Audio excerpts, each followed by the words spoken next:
चैतन्य चरितावली। महाप्रभु श्री चैतन्य देव भगवद आवेश में श्रीवास के घर में सिंहासन पर विराजमान है। पहले गंगा जल से अभिषेक हुआ, सब भक्तों ने किया, फिर शरीर पोछा, फिर सुंदर चंदन आदि लगाया गया, फिर वस्त्र आदि धारण कराए गए, फिर भोग आदि लगा। अब सबको अपने अपनी भावना के अनुसार चैतन्य महाप्रभु ने भगवान का जो स्वरूप प्रकाशित किया, सबको अपने अपने भाव के अनुसार दर्शन हो रहे। सबसे पहले बातों ही बातों में प्रभु ने श्रीवास पंडित के ऊपर कृपा की।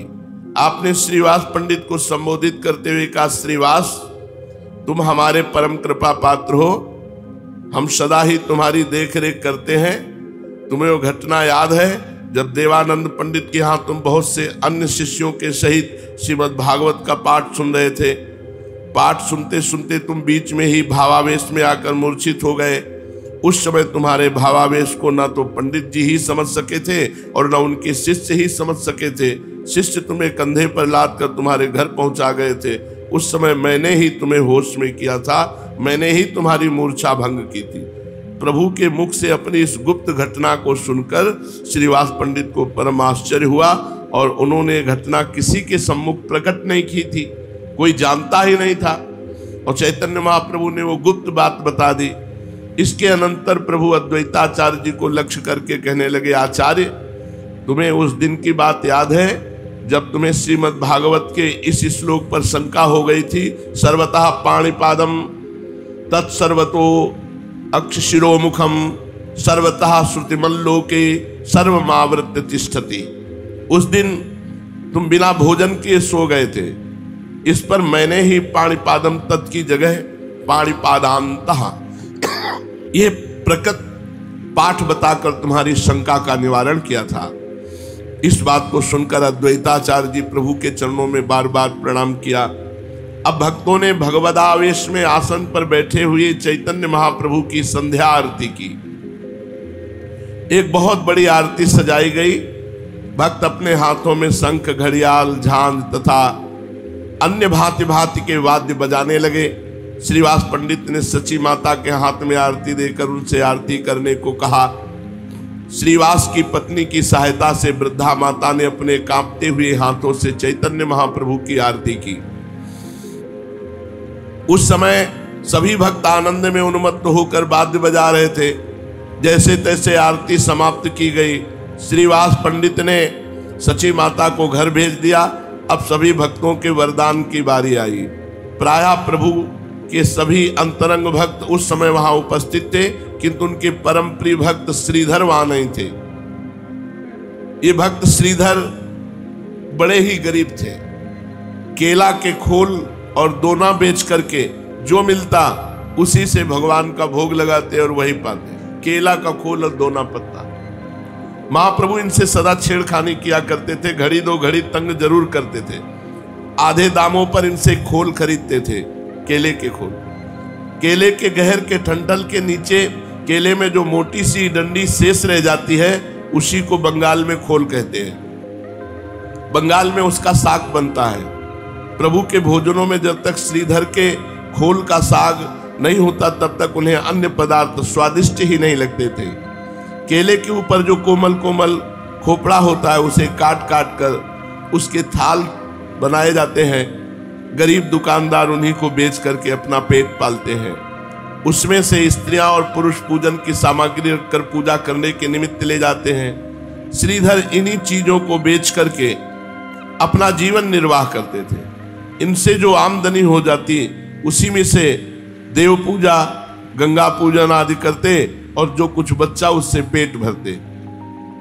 श्रीधर जी उच्च स्वर से दिन रात नाम कीर्तन करते रहते थे। इसलिए इनके पास में रहने वाले मनुष्य इनसे बहुत ही नाराज थे। उनका कहना था ये बूढ़ा रात्रि में न तो सोता है और न किसी को सोने देता है। रात भर ये उच्च स्वर से नाम कीर्तन करते। इस गरीब दुकानदार की सभी उपेक्षा करते। कोई भी इन्हें भक्त नहीं समझता, किंतु महाप्रभु का इनके हार्दिक स्नेह इनके प्रति था। वे इनकी भगवत भक्ति को जानते थे, इसलिए उन्होंने भगवत भाव में भी इन्हें स्मरण किया। श्रीधर का घर बहुत दूर नगर के दूसरे कोने पे था। श्रीधर का स्मरण जब चैतन्य महाप्रभु ने किया तो सुनते ही 4-5 भक्त दौड़े गए। उस समय श्रीधर आनंद में पड़े हुए भगवान के मधुर नामों का संकीर्तन कर रहे थे। लोगों ने जाकर किवाड़ खटखटाया, वो उच्च स्वर से गा रहे थे, श्री कृष्ण गोविंद हरे मुरारे, हे नाथ नारायण वासुदेव। ये जोर जोर से आवाज से कीर्तन कर रहे थे। खूब दरवाजा खटखटाया, तब कीर्तन रोक के बोले, कौन है? भक्तों ने जल्दी से कहा, किवाड़ तो खोलो, तब स्वयं ही पता चल जाएगा कि कौन है। जल्दी से किवाड़ खोलो। ये सुनकर श्रीधर ने किवाड़ खोले और बड़ी ही नम्रता के साथ भक्तों से आने का कारण पूछा। भक्तों ने जल्दी से कहा, महाप्रभु तुम्हें स्मरण कर रहे हैं, चलो जल्दी चलो। हम दीनहीन कंगाल को महाप्रभु ने स्मरण किया है। ये सुनते ही श्रीधर मारे प्रेम के बेसुध हो गए और एकदम पृथ्वी पर मूर्छित होकर गिर पड़े। उन्हें शरीर की शुद्ध बुद्ध भी न रही। भक्तों ने सोचा ये तो एक नई आफत आ गई, किंतु प्रभु की आज्ञा तो पूर्ण करनी ही है। भक्तों ने मूर्छित अवस्था में ही श्रीधर को कंधे पर उठा लिया और उसी दशा में उन्हें महाप्रभु के पास पहुंचाया। श्रीधर अभी तक चैतन्य दशा में नहीं थे, मूर्छित थे। प्रभु ने अपने कोमल कर कमलों से उनका स्पर्श किया। प्रभु का स्पर्श पाते ही श्रीधर होश में आ गए। श्रीधर को चैतन्य देख करके महाप्रभु उनसे कहने लगे, श्रीधर तुम हमारे रूप के दर्शन करो, तुम्हारी इतने दिनों की मनोकामना पूर्ण हुई। श्रीधर ने रोते रोते प्रभु के तेजमय रूप के दर्शन किए। फिर प्रभु ने उन्हें स्तुति करने की आज्ञा दी। तब श्रीधर हाथ जोड़े हुए गदगद कंठ में कहने लगे, मैं दीनहीन पतित तथा लोक बहिष्कृत अधम पुरुष भला प्रभु की क्या स्तुति कर सकता हूँ। प्रभु मैं बड़ा अपराधी हूँ, आपकी यथार्थ महिमा को न समझकर मैं सदा आपसे झगड़ा ही करता रहा। आप मुझे बार बार समझाते, किंतु माया के चक्कर में पड़ा हुआ मैं अज्ञानी आपके गूढ़ रहस्य को ठीक ठीक न समझ सका। आज आपके यथार्थ रूप के दर्शन से मेरा ज्ञान अंधकार दूर हुआ। अब मैं प्रभु के सम्मुख अपने समस्त अपराधों की क्षमा चाहता हूं। प्रभु ने गदगद कंठ से कहा, श्रीधर हम तुम्हारे ऊपर बहुत संतुष्ट हैं। तुम अब हमसे अपनी इच्छा अनुसार वरदान मांगो। रिद्धि सिद्धि धन दौलत प्रभुता जिसकी तुम्हें इच्छा हो वही मांग लो। बोलो क्या चाहते हो। हाथ जोड़े हुए अत्यंत ही दीन भाव से गदगद कंठ स्वर में श्रीधर ने कहा, प्रभु मैंने क्या नहीं पा लिया। संसार मेरी उपेक्षा करता है, मेरे को लोग कंगाल समझते हैं, मेरी बात की अवहेलना होती है। ऐसे तुच्छ कंगाल को भगवान नाम रूपी धन मिला और आपने प्यार दिया, अनुग्रह दिया। मुझे क्या चाहिए। आपके देव दुर्लभ दर्शन मुझे मिले, मैं कृतार्थ हो गया।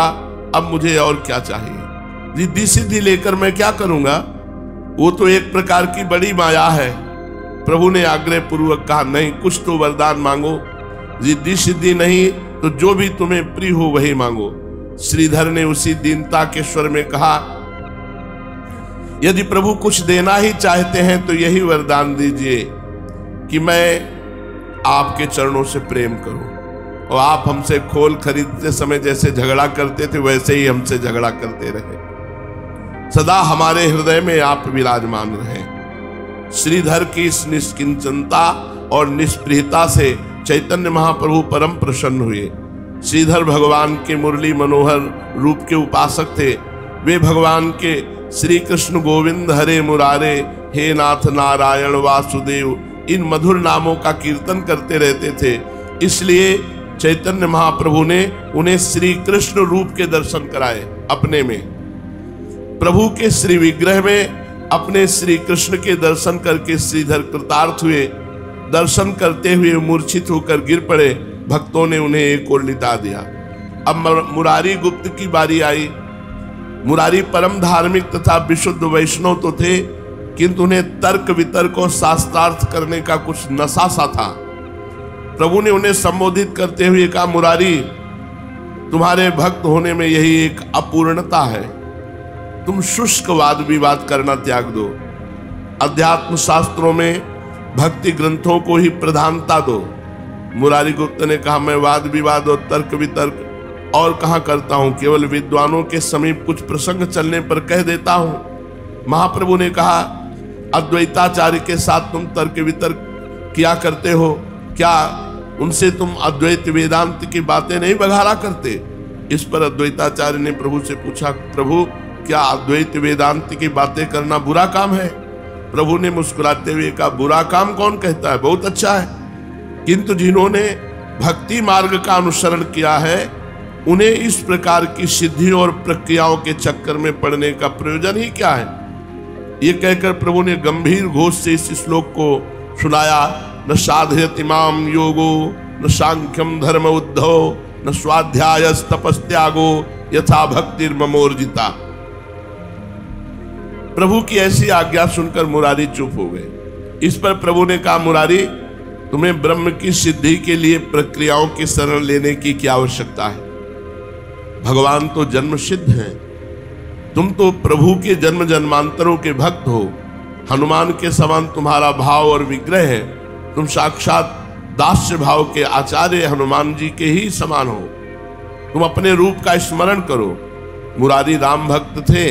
प्रभु के स्मरण दिलाने पर वे अपने इष्ट देव का ध्यान करने लगे तो उन्हें ऐसा अनुभव हुआ कि मैं साक्षात हनुमान हूं और सामने हमारे इष्ट देव सिया राम विराजमान हैं। मैं उनकी पूजा कर रहा हूं। उन्होंने ऊपर को आंख उठाकर प्रभु की ओर देखा तो उन्हें प्रभु की जगह सीताराम जी विराजमान दिखाई देने लगे। अपने इष्ट देव सीताराम के से विग्रह को देखकर मुरारी गदगद कंठ से स्तुति करने लगे और बार बार भूमि पर लौटकर साष्टांग दंडवत प्रणाम करने लगे। प्रभु ने कहा, वरदान मांगो।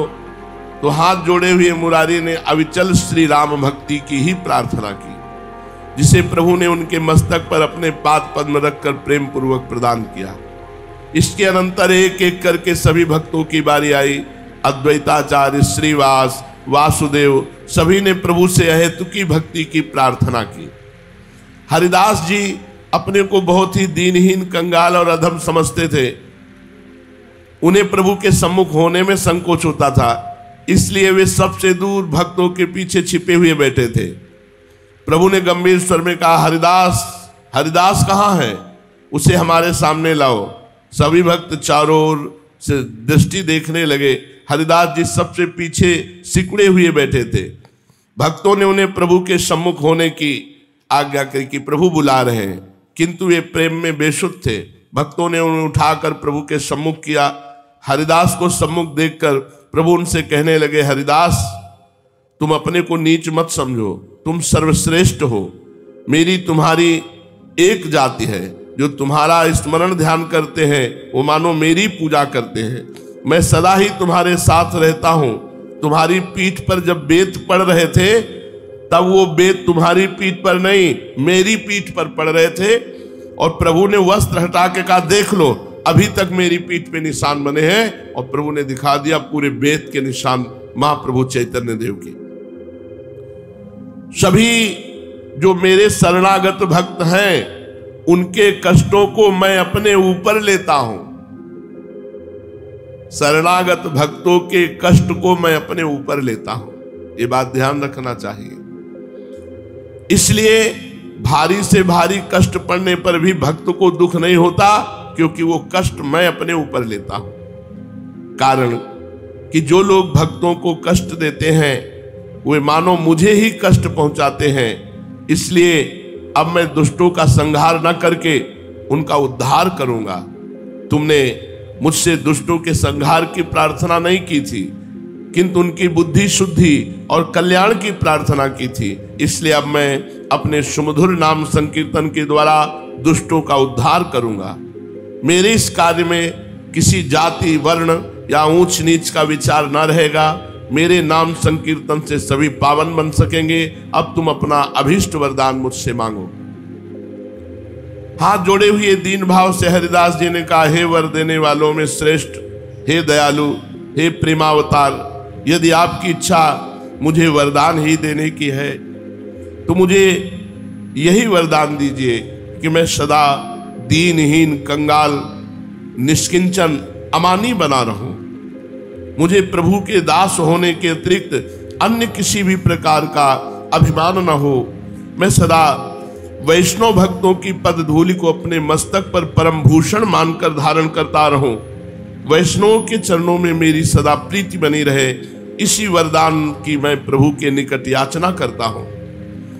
इनकी इस प्रकार की वर याचना को सुनकर भक्त मंडली में चतुर्दिक आनंद की ध्वनि होने लगी। सभी हरिदास जी की भक्ति भावना की भूरी भूरी प्रशंसा करने लगे। मुकुंद दत्त वो भी वहां उपस्थित थे, किंतु अपने को प्रभु दर्शन का अनाधिकारी समझकर चुपचाप दूर बैठे थे। श्रीवास पंडित ने डरते डरते प्रार्थना की, प्रभु ये मुकुंद आपके अत्यंत ही प्रिय हैं, इनके ऊपर भी कृपा होनी चाहिए। ये अपने को प्रभु के दर्शन तक का अनाधिकारी समझते हैं। प्रभु ने कुछ रोष सुर में गंभीर भाव से कहा, मुकुंद के ऊपर कृपा नहीं हो सकती। ये अपने को वैसे तो भक्त करके प्रसिद्ध करते हैं, किंतु बातें सदा तार्किकों की किया करते हैं। वैष्णव लीलाओं को पंडित समाज में बैठकर बाजीगर का खेल बताते हैं। अपने को बड़ा भारी विद्वान और ज्ञानी समझते हैं। इन्हें भगवान का साक्षात्कार नहीं होगा। रोते रोते मुकुंद ने श्रीवास के द्वारा पूछवाया, हम कभी भी भगवत कृपा के अधिकारी न बन सकेंगे। इनके कहने पर श्रीवास पंडित ने पूछा, प्रभु मुकुंद जिज्ञासा करते हैं कि हम कभी भगवत कृपा के अधिकारी बन सकेंगे क्या? प्रभु ने उपेक्षा के भाव से उत्तर देते हुए कहा, हां, कोटि जन्मों के बाद, करोड़ जन्मों के बाद। इतना सुनते ही मुकुंद आनंद विभोर होकर नाचने लगे, प्रेम में पुलकित हो गए। गदगद कंठ से कहा, होंगे ना, कभी तो होंगे, भगवत कृपा के अधिकारी कभी तो होंगे। और ऐसा कहकर वो नृत्य करने लगे और स्वयं ही कहते जाते, कोटि जन्मों की बात क्या, कोटि जन्म तो ऐसे बीत जाएंगे, खास बात है कि हम पर कृपा होगी। बहुत काल में भी बीते तो भी अंत में हमें भगवत कृपा प्राप्त होगी, बस भगवत कृपा प्राप्त होगी। वो चाहे कभी भी हो, हमें भगवत कृपा प्राप्त। ऐसा उन्मत्त होकर नाचने लगे। ऐसी आनंद दशा को देखकर सब भक्तों को आश्चर्य हुआ। वे इनकी ऐसी दृढ़ निष्ठा को देखकर अवाक रह गए। अंत में प्रभु उठे और तत्काल मुकुंद का प्रेमालिंगन किया। तत्काल, कहां कह रहे थे करोड़ जन्मों में, और तत्काल जो ही मुकुंद को प्रेमानंद, चैतन्य महाप्रभु ने आलिंगन के प्रेमानंद में युक्त हो गए। और महाप्रभु ने कहा, तुमने इस निष्ठा से मुझे खरीद लिया कि करोड़ जन्म में भी सही, लेकिन मुझ पर भगवत कृपा तो होगी। सचमुच तुम वैष्णव हो। तुम्हारी ऐसी दृढ़ निष्ठा के कारण मेरी प्रसन्नता का ठिकाना नहीं रहा। तुम तो भगवत कृपा के अभी सर्वश्रेष्ठ अधिकारी हो गए। ये खास बात है। तुम्हारी जैसी उच्च कोटि की निष्ठा साधारण लोगों में होनी अत्यंत ही कठिन है। तुम भगवत कृपा के अधिकारी बन गए। लो, अभी भगवत साक्षात्कार करो। कहा करोड़ जन्म कह रहे थे। ये कहकर प्रभु ने उन्हें अपने दिव्य तेज रूप के दर्शन कराए। मुकुंद अलौकिक भगवत साक्षात्कार करते ही धड़ाम से पृथ्वी पर गिर पड़े। सभी भक्तों ने अपनी अपनी भावना के अनुसार, कोई श्याम वर्ण मुरली मनोहर, कोई सीताराम, कोई राधा कृष्ण, जो जिस भाव के उपासक थे, सबने चैतन्य महाप्रभु में अपने भगवत स्वरूपों का दर्शन किया। शेष आगे श्री राधा वल्लभ लाल।